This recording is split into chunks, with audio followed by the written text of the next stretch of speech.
All right, now our next thought is, now that we've got the displacement, the change in the position vector, all right, what can we actually do with that? So if we look, we have another idea called average velocity. Well, last year we learned v bar is equal to the change in x over the change in t.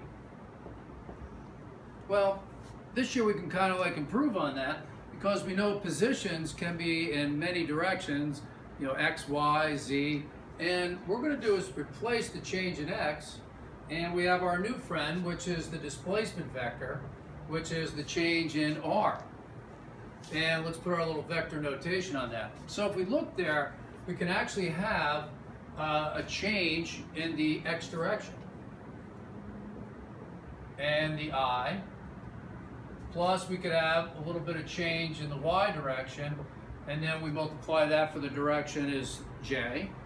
And of course we could have a little bit of change in z, which is going to be with our unit vector k, all divided by the change in time. All right, so let's put that together again. Now that we've got movement in the x, the y, and the z, now we can keep track of all three dimensions. So let me rearrange a little bit of this. So we can put the change in x over the change in time in the I. Well, here we could take the change in y over the change in t in the j. And then here we could take the change in z over the change in t. And then that would be in the k direction. So if we look, last year what we would have done is our average velocity measurements would have been in one direction. So if we look here, we actually were working just this part of it last year. Well, now this year we can take into account movements in the vertical. We can take care of movements that are going in the k direction like so, and then compile those.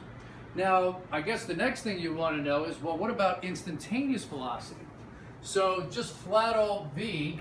So instead of writing the change in x over the change in t, which is some type of large movement, let's narrow that down so we can get an instantaneous movement. So of course we're going to call that, instead of the change in x, we're going to call that dx dt, and that's the movement in the I, the instantaneous velocity. Plus, is there any movement in the y direction? So we'll have dy dt in the j, plus dz dt in the k direction. Now we can actually calculate the instantaneous velocities in the multiple directions. All right, now if we do that, we can also take a look, or just reevaluate. We could say the instantaneous velocity, dx dt, is just v. It's the velocity, though, in the x direction, so I'll just put a little x down there just to remind me that's the velocity actually as we're moving this way. All right, and our unit vector, of course, is I. Then we have dy dt, which is actually our instantaneous velocity. I'll put a little y down there just to remind me that it's the instantaneous velocity in the y. And then we have dz dt, which is going to give us the velocity in the z. And then we have our unit vector with the k. So now we have a nice little formula here to figure out what the velocity is and take into account all the movements of that. So now I'd like to do a sample problem now. We're going to go back to the rabbit. So I'd like you to determine the instantaneous velocity of the rabbit. So let's figure out what that is. So if we remember, we've got our equations from the previous problem. How am I actually going to figure out the instantaneous velocities for that rabbit problem? So I'll let you think about that for a second and then see what you come up with.